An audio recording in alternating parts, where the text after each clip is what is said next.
이른바 삼전 닉스 레버리지 ETF에 대한 일반 투자자들의 손실이 우려되면서 정부가 보완책을 마련하고 있죠.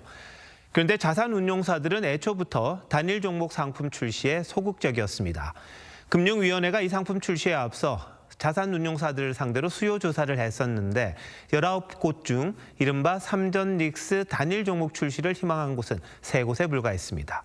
장윤정 기자가 당시 자료를 단독 입수했습니다. 이 조사 결과가 뭘 의미하는지까지 보시죠.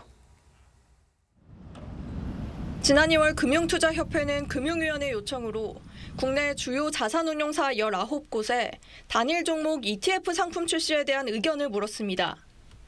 출시 의향을 밝힌 곳은 15곳으로 이 가운데 이른바 삼전 닉스 단일 종목 상품을 출시하겠다는 응답은 총 3곳이었습니다. 삼성전자, 하이닉스라고 써낸 곳이 2곳, 하이닉스만을 써낸 곳은 1곳이었습니다.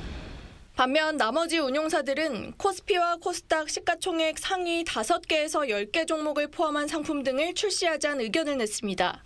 수치상으로 삼전 닉스 종목 출시를 희망한 운용사보다 많았던 겁니다.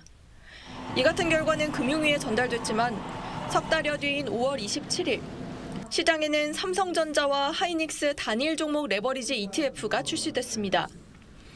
하지만 상장 이후 한 달 반 동안 코스피에서는 사이드카가 19차례 발동되면서 시장 변동성을 키웠다는 지적을 받았습니다.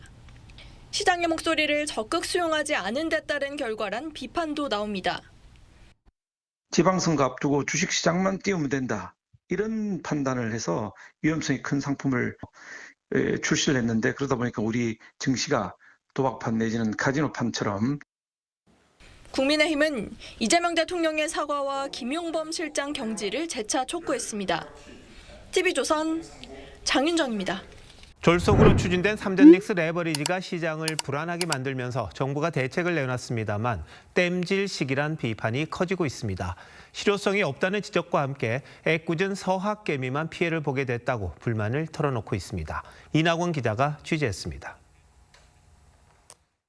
삼전 닉스 레버리지 ETF가 도입된 지 50일 만에 정부가 내놓은 대책은 예탁금을 3천만 원으로 올리고 매매 수량도 20주로 늘리는 등 투자 문턱을 높이겠다는 겁니다. 정부는 이번 대책으로 12조 원에 달하는 레버리지 ETF 시가총액이 3분의 1 수준으로 줄어들 거라고 기대하고 있습니다. 하지만 정작 투자자와 금융투자업계에선 실효성이 떨어진다며 회의적인 반응입니다. 장애물이 될 거라고 생각을 하지는 않습니다. 레버리지를 할 사람들이 3천만 원이 없어서 레버리지를 안 하진 않을 거고. 해외에 상장된 단일 종목 레버리지까지 예탁금을 조정하기로 하면서 이른바 서학개미들의 불만도 터져나옵니다. S&P 500 세배에 그런 게 있잖아요. 레버리지긴 하지만 변동성 자체가 엄청나게 심하지 않죠. 국내 주식에 지금 문제인데 서학개미까지 예꿀 옆에 있다 같이 두들겨 맞은 느낌? 전문가들은 변동성 장세를 노리는 초단기 매매가 계속되는 한 레버리지 투자 수요는 쉽게 꺾이지 않을 거라고 지적합니다.